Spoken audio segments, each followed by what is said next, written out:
প্রিয় বন্ধুরা, দুনিয়ায় থাকতে নমাজ না পড়লে যে খৈবরের মধ্যে শাস্তি, ওগুলো আমরা চৌকে দেখছিনি। চৌকে দেখতাম তে কখনো আমরা দুনিয়ার মধ্যে নমাজ ছাড়লাম না। অনে 1 নম্বর হলো নমাজ ছাড়লে খৈবরের মধ্যে বিষাক্ত হাফে তোমার সম্বল দিব।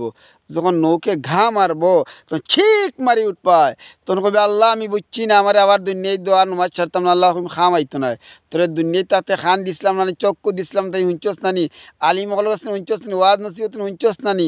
নমাজ চাললে পয়লা তো খইবর তোর শাস্তি ভয়ঙ্কর, হাফে দিব তোর চম্বক বলে। তার বাদে কি, তার বাদে দিও খইবরর দিও মাটিয়ে দিব চাপ পুকুর, আর খালি কড় কড় কড় কড় ডাকবো। এই নমাজ চাড়ার কারণে যদি এই শাস্তি হয়, বাকি শাস্তি তো রইয়া গেল। বন্ধুরা, দুনিয়ায় থাকতে আমরা এখনও আমরা সজাগ হয়ে যাই। আমরা নমাজ খান চারি না যান, আল্লাহর বাস্তে চাইয়ার নমাজ খান পড়ি। প্রিয় বন্ধুরা, নমাজ ছাড়ি আমরা আল্লাহর কাছে বাঁচতাম পারতাম না। আমরা সৎ পথে চলি, নমাজ পড়ি, ফরজ মতো চলি, কোরআন পড়ি, এইগুলো তো মানিয়া চললেও তো আমরা